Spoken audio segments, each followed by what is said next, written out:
네, 제목 읽어볼까요? 자, 시작. 모세의 죽음. 네, 신명기.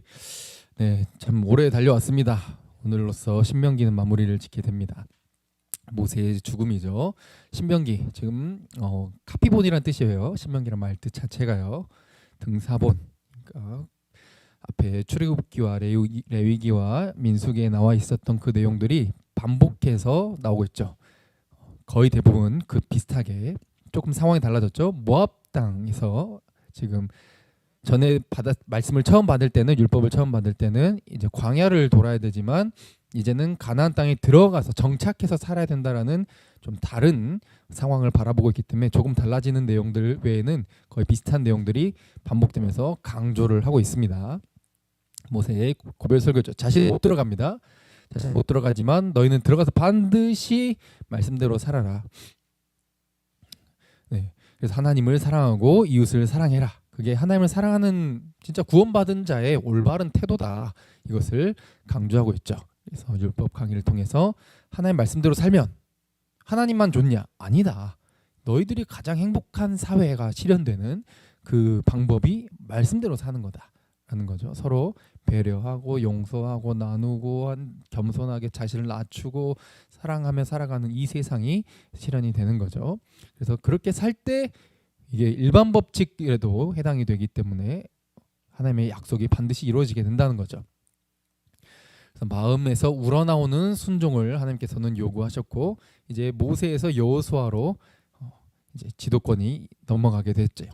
이제 모세 축복이라고 해가지고 신명기 33장 지난 시간까지 내용에서 모든 지파들을 축복하면서 보냅니다. 나는 못 가지만 진짜 잘 살아라, 행복해라 하면서 축복의 내용들을 쭉 이야기를 했죠. 서로 전부 다른 내용들이 있는 것처럼 보였지만 서로 경쟁하지 말고 저마다 다 다른 은사를 가지고 있지만 서로 하나 되면은 네 은사가 내 은사고 내 은사가 네 은사고 서로가 서로를 위해서 쓰게 되는 거니까 하나님 나라의 아름다운 모습을 이루게 되는 것이죠. 그래서 하나님께서 보호해 주실 것이고 너희들을 건드리는 그 적의 무리들은 원수들은 패배할 것이다. 이런 내용들이 주된 내용이었습니다.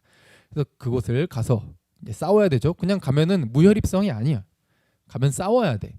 가면 우리보다 덩치 훨씬 큰 진짜 거인 족속들이 거기 있고 도무지 이게 특히 철병거도 가지고 있어가지고 무기에서도 안 되고 이 체격에서도 안 되고 뭐든 안 돼 보이지만 믿음으로 나가서 일단 부딪히라는 거예요. 싸우면 이긴다. 이것을 강조하면서 거기를 또 차지하게 될 것을 기반으로 깔아놓고 아직 안 들어갔고 아직 싸우지도 않았지만 반드시 차지한다. 의심하지 말아라. 그리고 마치 계속 차지한 것처럼 이야기를 하거든요. 그러니까 우상을 철폐하고 남기지 말아라. 완전히 쓸어버리고 차지해라. 이렇게 명령을 하죠. 자, 오늘 본문에 앞서서 김정은 요즘 뉴스 난립니다. 예, 전쟁을 결심한 듯하다. 한반도가 위험하다. 네, 이렇게 지금 모든 뉴스에서 지금 난리치. 왜 이런 말을 하는가?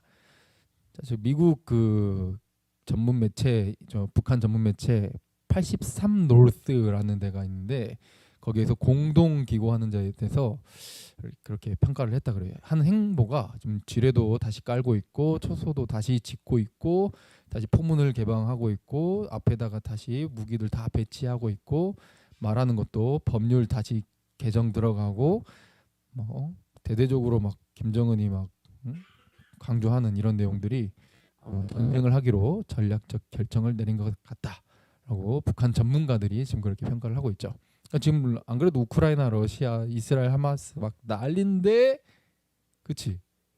지금 냉전 상황에 있는 전쟁을 지금 잠시 쉬고 있는. 여러분 착각하시면 안 됩니다. 6.25가 안 끝났어요.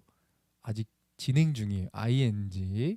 참 얼마 전에 저희 멤버 2명 군입대 했는데 뭐 진짜 겁주려고 하는 말이 아니라 뭐 또 반드시 전쟁 난다 이것도 아닙니다. 북한이 항상 내부에 문제가 많아요. 그렇죠? 내부에 문제가 많으면 어떻게 해야 돼? 신천지도 많이 쓰는 수법이죠.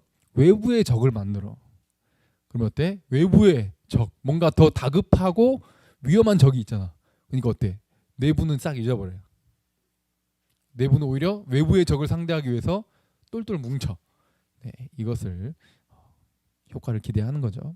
그래서 아마 저런 또 전략을 펼칠 수도 있는 거고, 또 실제로 뭐 우리나라 언제 전쟁이 나도 이상하지 않는 나라이기 때문에 언제 저 인구의 반 이상이 살고 있는 서울이 초토화가 되고, 네, 지금 이스라엘 하마스 막 우크라이나 이런 데 보시면 아시죠? 건물이 언제 그렇게 번화가였나 싶을 만큼 삽시간에 진짜 영화에서나 보던 그런 장면으로 변하게 됩니다.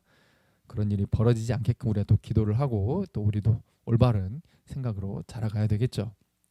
어쨌든 이런 얘기들이 쭉 나오고 있는데, 또 다른 데서 이제 보니까 김정은이 지금 이제 처음에 이 최고 지도자에 오를 때는 기대를 했어. 왜냐면 전부 국내파였던 자기 아버지와 할아버지랑 다르게 어릴 때 스위스 유학을 했거든. 그러니까 자본주의를 맛봤잖아. 그렇죠? 그래가지고 아마 김정은이 최고 지도자 동지가 되면, 네, 아마 북한이 좀 변화할 수 있지 않을까, 네, 이렇게 기대를 했다는 거죠. 근데 큰 문제가 있다는 거죠. 막 여러 가지 뭐 북핵 문제라든가 미국과 이런 소통 수교 문제라든가 이런 여러 가지 있는 그런 거는 다 결국 어디서부터 출발하느냐, 그게 왜 안 되는가, 왜 저걸 못 포기하는가라고 했을 때 가장 근본적인 게 뭐냐면 김일성으로부터 시작됐던 그 일가가 우상화가 돼 있어. 김정은은 지금 북한에서 신이에요.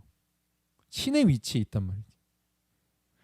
말 한마디 또 본인이 이제 막 최고 지도자가 됐을 때 자기보다 자리를 이제 고위 직급을 차지하고 있는 사람들이 다 어때? 아버지나 할아버지 뻘 사람들이야.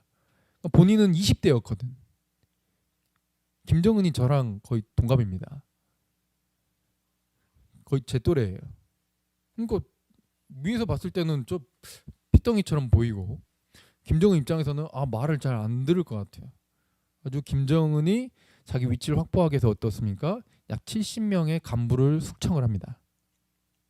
대놓고 일반 기관총도 아니고 이따만큼 굵은 그 총으로 그 위에 날아다니는 비행기나 맞출 그런 화기로 막 사람을 엄청 잔인하게 죽였대요.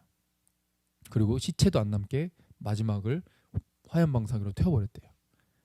그러니까 어때? 김정은한테 덤비면 어떻게 된다? 이렇게 된다 라는 걸 자기 이제 막 시작했을 때 이걸 보여주고 시작하는 거죠. 그래가지고 이렇게 그래도 자본주의를 맛봤기 때문에 숙청을 하더라도 이거는 그래 뭐 일반적으로 독재자들이 하는 일반적 행위겠거니 라고 생각을 했는데, 그래도 좀 남한도 소통을 하고 저 미국이랑도 소통을 하고 이렇게 기대를 했단 말이죠. 근데 어떻게 돼?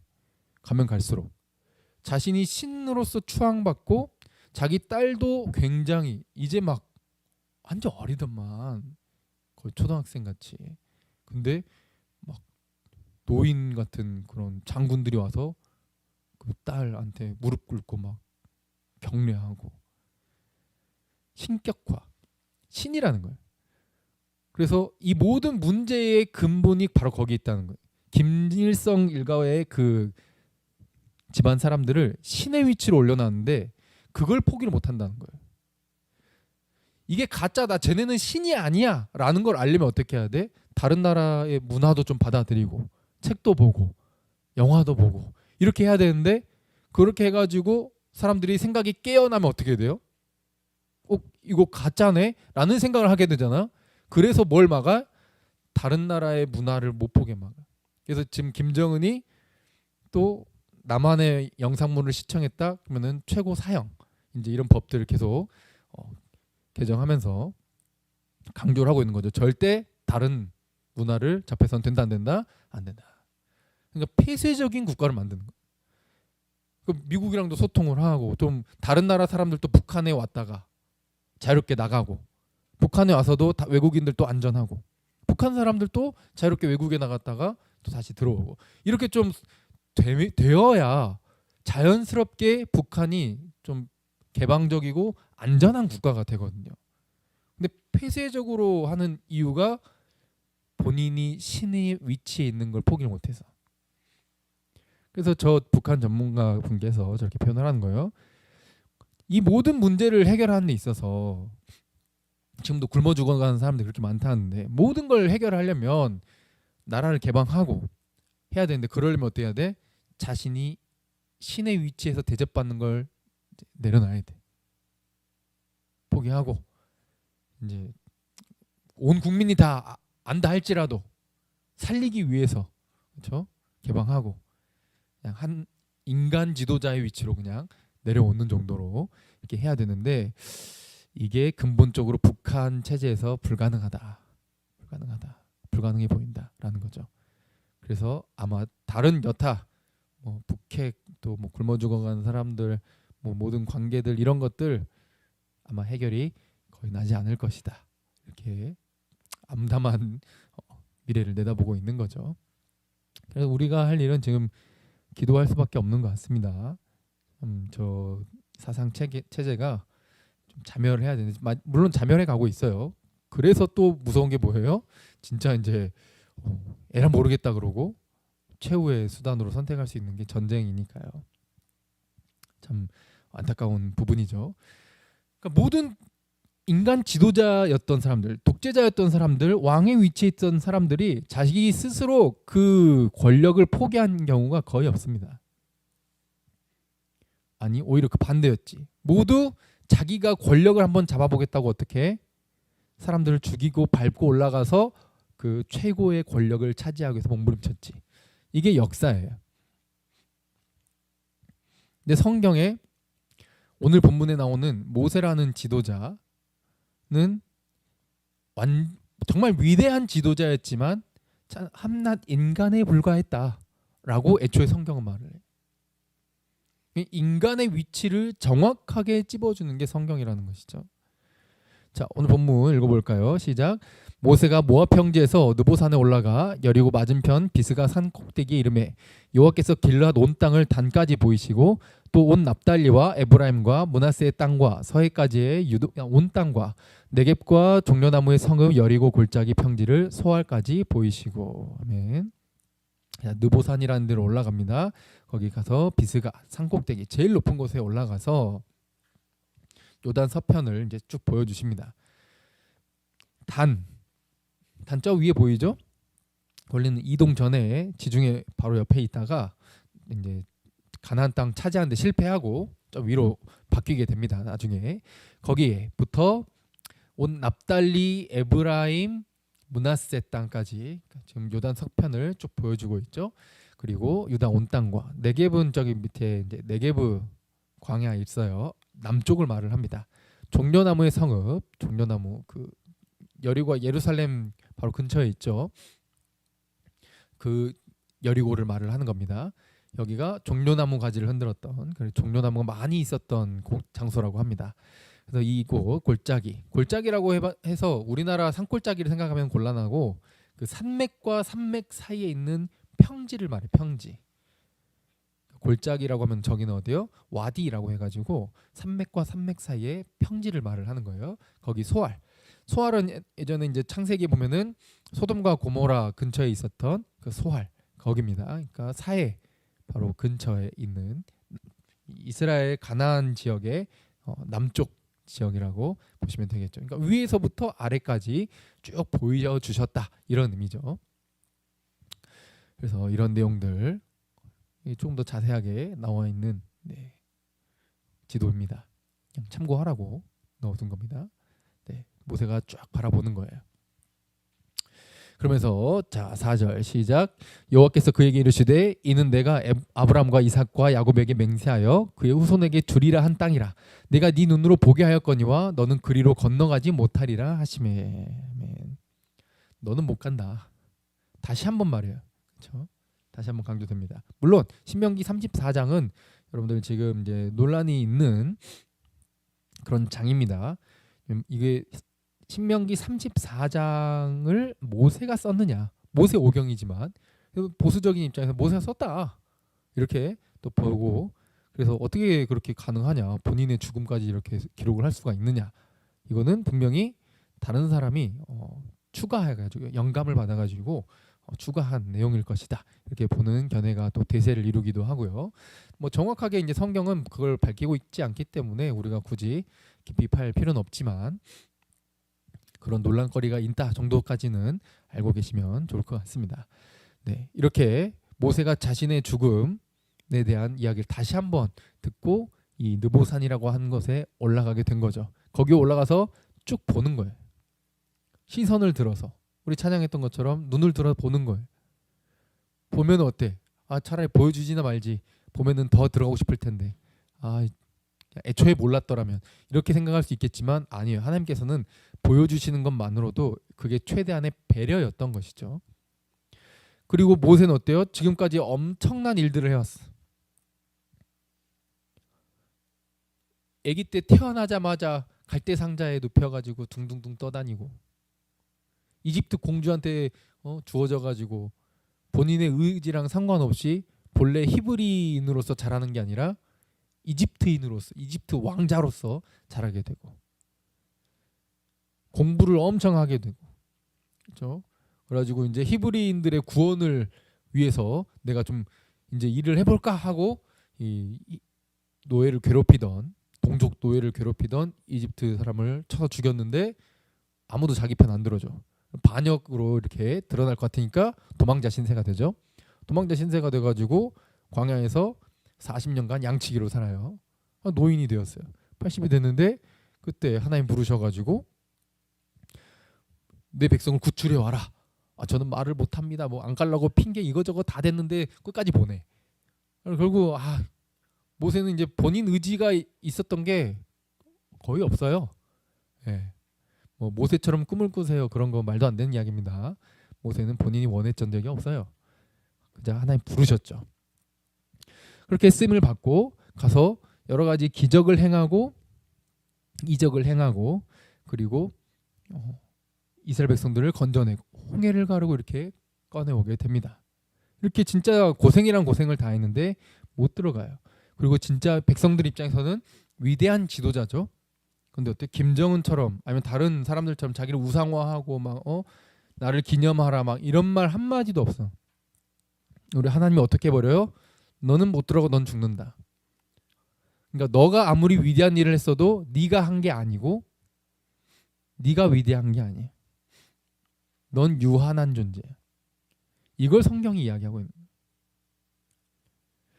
그래서 사람은 저를 포함해서 우리 모두는 내가 뭔가 위대해지고 내가 인정받고 사람들이 박수 쳐주고 이러는 걸 원하는데 성경은 그 반대를 이야기해요. 그게 아니라 하나님이 영광 받으시길 하나님 할렐루야 이걸 추구하라는 거예요. 너는 언젠가는 끝이 있고 너의 뒤를 누군가가 이을 거야. 너의 자리를 누군가 대체하지 못할 거라는 착각은 하지 마. 그저 너를 부르시고 사용하신 하나님께 감사만 하면 돼 라는 거죠. 근데 모세는 귀하게 쓰임 받았고 그리고 그 약속의 땅을 죽을 때 믿음의 눈으로 바라보는 그런 은혜까지 누리게 해주셨다는 것이죠. 못 들어가는 이유는 예전에 말씀드렸죠. 가데스 무리바 사건입니다. 말을 해가지고 물을 내라 이렇게 하나님께서 명령을 하셨는데 내가 이렇게까지 너희들 반역한 너희들 때문에 이렇게 해야 되냐 하면서 마치 지들이 내드는 것처럼 모세가 말로 물을 내라 그랬는데 반석을 몇 번 쳐요? 2번이나 쳐요. 타닥 짱난다 이거죠. 그리고 본인이 하는 것처럼 이게 하나님께서 평가가 어땠어요? 하나님을 믿지 않았고 이스라엘 자손의 목적에서 내 거룩함을 나타내지 않았다 이렇게 평가를 합니다. 그래서 이런 부족한 모습들이 있었어요. 그러니까 완벽하진 않았다는 거죠. 이 내용이 못 들어간 이유였지만 특별히 못 들어가는 이유 중에 하나는 결국 인간 지도자는 인간은 거기까지다라고 하는 것을 암시하시는 거예요. 하나님께서는 인간이 하는 게 아니라 하나님이 하신다라는 거죠. 이걸 강조하고 있는 거예요. 자, 5절부터 또 읽어보겠습니다. 시작. 이에 여호와의 종 모세가 여호와의 말씀대로 모압 땅에서 죽어 벳볼 맞은편 모압 땅에 있는 골짜기에 장사되었고 오늘까지 그의 묻힌 곳을 아는 자가 없느니라. 모세가 죽을 때 나이 120세였으나 그의 눈이 흐리지 아니하였고 기력이 쇠하지 아니하였더라. 이스라엘 자손이 모압 평지에서 모세를 위하여 애곡하는 기간이 끝나도록 모세를 위하여 30일을 애곡하니라. 아멘.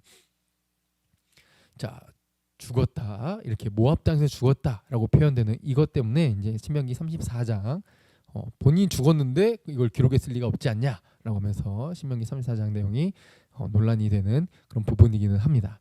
근데 이렇든 저렇든 하나님의 영감을 받은 내용이 우리에게 전달되는데 전혀 무리가 없다는 사실을 기억하시면 좋겠습니다. 그리고 골짜기에 거기에 장사돼 가지고 오늘까지 그가 묻힌 곳을 안 자가 있다 없다? 없다라는 거예요.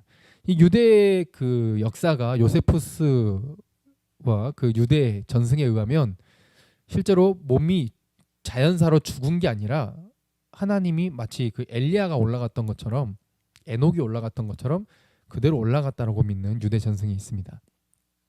그러니까 모세의 시체를 찾지를 못하거든. 묻힌 곳도 못 찾아. 그래서 그렇게 여기는 유대인들의 전승이 있다고 합니다. 근데 저희는 이제 그렇게까지는 보진 않고 이렇게 죽었다 이렇게 보는 거고, 이게 자연사가 아니죠. 왜냐하면 7절에 뭐라 돼 있어요? 120세였는데 눈에 총명이 그대로 남아 있어. 기력이 쇠하지 않아. 왜? 지금 죽을 자리를 찾기 위해서 노인이 어딜 가? 산에 올라가잖아. 여러분들도 지금 산에 올라가면 힘들어요. 근데 저 노인이 120세 노인이 산을 잘 올라갔다라고 하는 건, 그리고 어때요? 시내 산도 여러 번 왔다 갔다 하지, 모압에 와서도 산을 왔다 갔다 하지. 체력 짱짱합니다. 그러니까 자연사가 아니라 어때요? 하나님이 특별한 죽음으로써 모세를 데려가셨다. 이렇게 보는 것은 맞는 것이죠.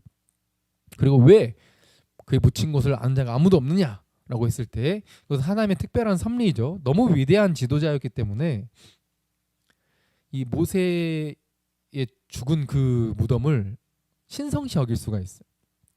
당시 고대의 문화가 그 조상을 마치 우리 무당이 막 접신해가지고 불러와가지고 애미야 잘 지냈냐 막 이렇게 하는 것처럼 예, 막 그런 우상 숭배하는 그런 것들이 많이 있었기 때문에 모세가 있는 그 자리를 성지화하고 이렇게 할까봐 그랬다는 거죠. 이 우상화를 방지하기 위해서. 자, 지금 예루살렘 있는데 저기 모스크 이슬람의 그게 있죠. 근데 고대 옛날부터 저기를 예루살렘을 탈환해야 된다 해가지고 뭐 종교 전쟁이다. 그래가지고 막 십자군 전쟁부터 난리였잖아요. 근데 신약 예수님께서는 오시고 나서 휘장을 찢으셨고 예수 이름을 부르기만 하면 누구든지 영과 진리로 예배한 자들은 언제 어디서든지 시공간을 초월해서 예배할 수 있게 되는데, 그걸 모르고 저 예루살렘 저 성지를 탈환을 해야지 막 천국이 다시 도래하는 것처럼 백투더 예루살렘 막 이러면서 사기치면서 말이야. 네? 막 외부의 적을 만드는 신천지와 북한처럼 막 뭔가를 막 목표로 할 수 있는 거를 막 바라보게 해. 아주 어때? 내 삶 다 때려치고 가자. 아니에요. 가서 선교하는 분이 계시지만 여기서 우리가 삶으로 살면서 보내는 선교사가 되기도 하고 삶으로 예배자로서 살아내면서 복음을 증거하는 것도 참 귀하다고 하는 것을 믿으시길 바랍니다. 이걸 균형 잡히게 생각을 해야지. 네, 치우치면 언제나 극단으로 치우치는 게 제일 위험한 거죠. 우상화를 방지를 해야 된다는 거예요. 그래서 저 성지가 뭐라고? 저기 굳이 탈환 안 해도 예수님 하나님 때 알아서 오십니다. 예, 저거랑 상관이 없어요. 성경에 그런 내용이 없습니다. 네, 어떤 시기에 대해서 그냥 이야기할 때 잠깐 뭐 예시로 드는 것 때문에 크게 오해를 하는데 전혀 그런 내용이 아니라는 거죠. 근데 저거를 어떻게 해요? 저기를 탈환하면은 전쟁에 이기면 교황의 이런 힘을 더 강력하게, 종교 전쟁이니까 이 전쟁의 목적부터가 이슬람 세력을 물리치고 우리 세계를 확장하기 위해서, 그리고 기사들은 어때요? 전쟁에서 명예를 높여가지고 자기들 더 배불리려고, 더 많은 걸 차지하려고, 그리고 또 상인들도 어때요? 이 전쟁 이겨가지고 단단히 크게 한몫 잡아보려고, 전부 뭐 하나님의 뭐 성스럽고 거룩한 전쟁이다 이거 다 핑계고 어때? 자기 욕심이 다 들어가는. 그러니까 모세의 무덤도 어때요? 그렇게 될 그 여지가 있기 때문에 아무도 못 보게 했다는 거죠. 그리고 모세가 위대한 지도자였지만 모세가 영원히 대대손손 해먹는 게 아니다. 누가 또 한다? 여호수아가 이어받아서 한다는 것이죠. 그래서 모세가 눈의 아들 여호수아에게 안수하였으므로 과거 회상입니다. 과거에 했던 내용이죠. 지혜의 영이 충만해서 성령이 충만해서 이 지혜라고 하는 건 솔로몬이 구했던 것처럼 지도자로서의 자격 요건이라고 볼 수 있습니다.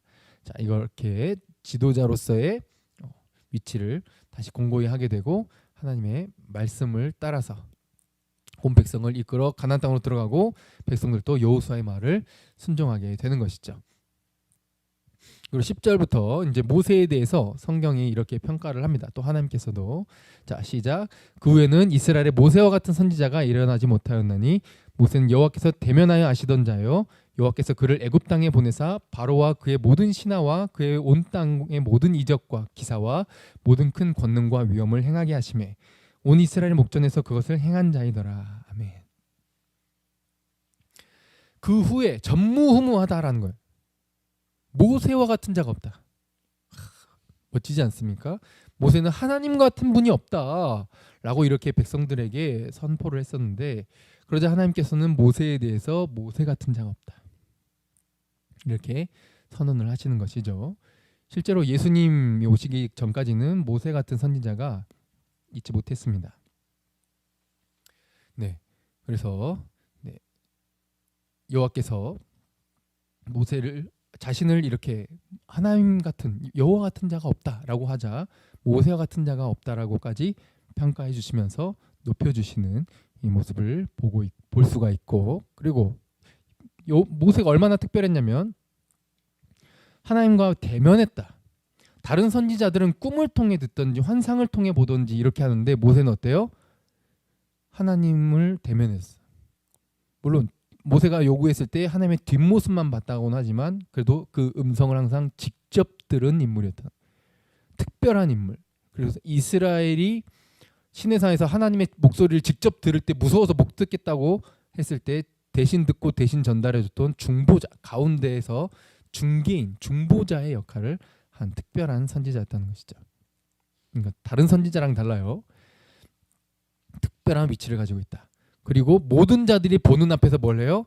기적을 베풀었어. 우리가 아는 그 모든 애굽에 내린 10가지 재앙과 홍해 바다를 가른 것, 하늘에서 만나와 메추라기를 내리는 것, 이게 모세를 통해서 하나님께서 역사하시는 것이죠.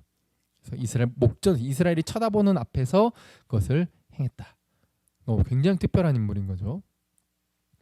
그래서 이 하나님은 모세에 대해서 전무후무한 이전에도 없고 앞으로도 없는 특별한 선지자로 평가를 하고 있는 것이죠.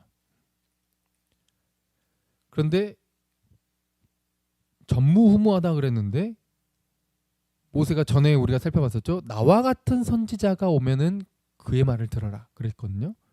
하나님께서는 전무후무하다 그랬는데 예언하기로는 이제 모세와 같은 선지자가 오면은 바로 그 선지자로서 뭐예요? 메시아를 말해요. 메시아.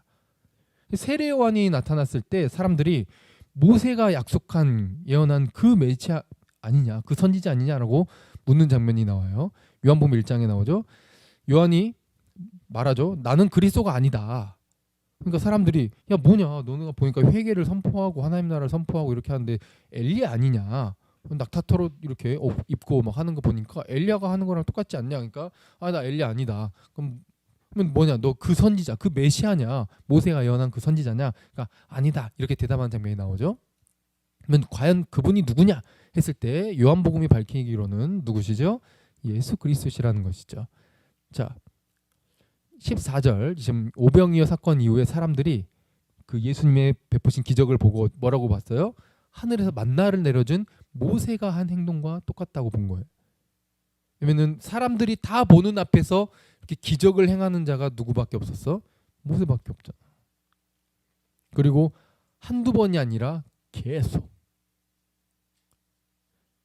그리고 아무도 먹을 게 없는데 먹을 게 있게 해주는 그 선지자. 14절 읽어볼까요? 시작. 그 사람들이 예수께서 행하신 이 표적을 보고 말하되 이는 참으로 세상에 오실 그 선지자라 하더라. 아멘.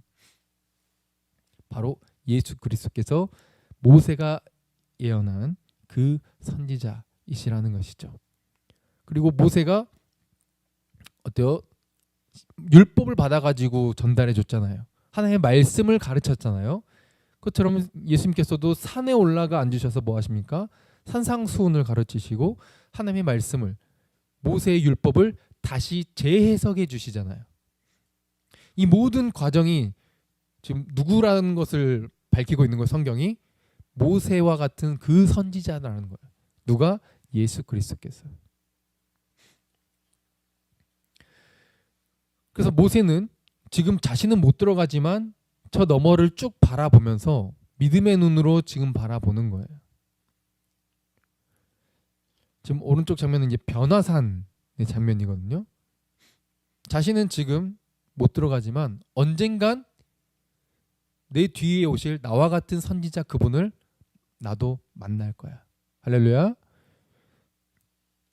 몇천 년 뒤의 일이지만,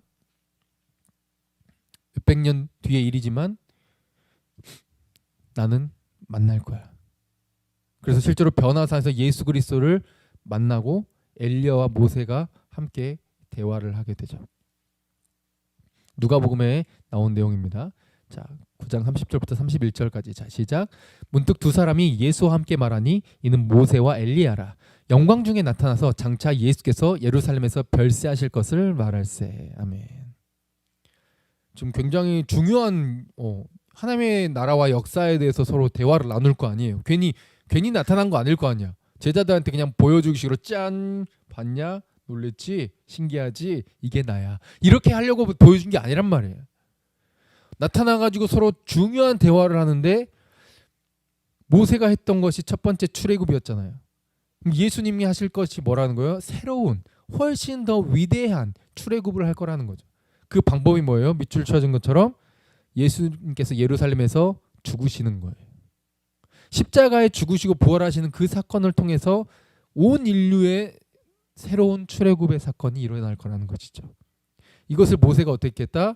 믿음의 눈으로 본 거예요. 나는 비록 못 들어가지만 내가 정말 간절히 바라던, 내가 그렇게 생고생해가지고 여기까지 왔는데 눈앞에 두고 못 들어가가지고 불평 원망하고 그렇게 끝나버릴 것 같지만 아니었다는 거예요. 나는 여기서 육체로 못 들어가는 것이 아무렇지 않다는 거예요. 영원한 하나님의 계획을 믿고 하나님이 나와 여전히 함께 하셨고 과거에도 현재도 그리고 앞으로도 나는 영원히 하나님과 함께 할 거니까. 할렐루야. 그리고 그곳에서 변화산에서, 이 산이 아니라 저 땅 안에 변화산에서 내가 그토록 간절히 고대하던 그분을 내가 만나 뵙게 되니까. 그리고 저 안에 한 골고다 언덕이라고 하는 그 산에서 새로운 출애굽이 시작되는 그 위대한 장면이 일어날 테니까. 비록 나 때에 일어나질 못하지만, 내가 계획했던 것은 이루어지질 못하지만 하나님의 뜻은 이루어진다. 아멘. 여러분들의 삶 속에서도 여러분들의 계획, 여러분들의 또 바람 안 이루어질 수 있습니다. 괜찮아요. 그런데 여러분들 통해 하나님은 일하실 거예요. 여러분들과 하나님은 함께 하십니다. 하나님은 하나님의 계획을 이루실 거예요. 그리고 모세에게도 그랬던 것처럼 우리에게도 영원한 생명을 선물로 주십니다. 그걸 믿음의 눈으로 보는 거예요. 이것보다 더 큰, 더 위대한 일은 없는 거죠. 그걸 바라보니까 어때요? 모세는 예수 그리스도를 바라보니까, 믿음의 눈으로 바라보니까 내 육체적인 지금 못 들어간 이런 서운함, 내 육체가 원했던, 내가 이 땅에서 원했던 나의 꿈 안 이루어진 게 아무렇지도 않다는 거야. 내가 여러 번 하나님께 다시 구했지만 다시는 말하지 말라고 해도 이제 믿어지는 이유가 하나님을 신뢰하기 때문에. 장차 믿음의 눈으로 시선을 더 너머에 두기 때문인 것이죠. 그래서 예수님께서는 어떻습니까? 모세가 바라봤던 그 선지자로 오셨고 그 위대한 새로운 출애굽, 영원한 하나님의 나라를 완성하기 위해서 낮아지셨다는 거죠. 그 어떤 지도자도, 김정은도 포기하지 못할 텐데, 물론 우리는 포기하기를 기도해야겠죠. 자멸하기를 기도하던데,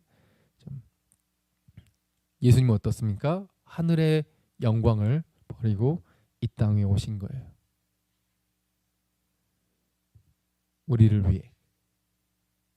그리고 우리의 인간의 손에 죽임 당하시죠. 아무런 능력을 사용 안 하셔요. 못 하신 게 아니라 사용을 안 하시죠. 우리를 살리기 위해.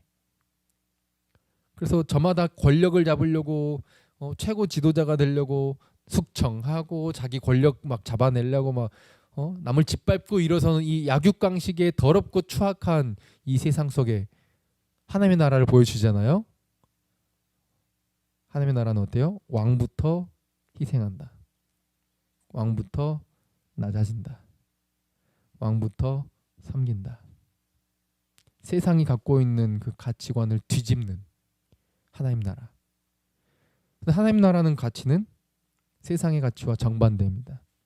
세상은 내가 살아남기 위해, 내가 무시받지 않기 위해, 내가 더 나를 알리기 위해 몸부림치는데, 하나님 나라는 어떻습니까? 그런 욕심을 버리고 오직 하나님만 높아지시기를, 하나님의 나라가 세워지길, 그것을 바라보는 나라인 것이죠. 그래서 모세는 부족했지만 여러 가지 흠이 있었지만 하나님과 동행을 했죠. 그것처럼 우리도 이 땅에서 하나님과 동행하며 살아갈 수 있어야 되겠습니다. 그 너머를 바라보는 눈으로, 지금이 아니라 우리 때에 안 이루어지면 어떻습니까? 그 너머를 바라보는 믿음의 눈으로 영원한 하나님 나라를 바라보면서 현재 저 그림처럼 못자국 난 그 손길 잡고 나도 그 십자가의 길 함께 걷겠다고, 내가 유명해지고 인정받고 부자 되고 잘 먹고 잘 사는 그 길보다 주를 위해, 모세처럼 내 꿈이 안 이루어지더라도 주를 위해 걸을 수 있는 그 선택을 할 수 있게 나 좀 붙잡아 주세요. 내 믿음의 눈을 들어주세요. 내 눈을 열어주세요. 나의 길을 인도해 주세요.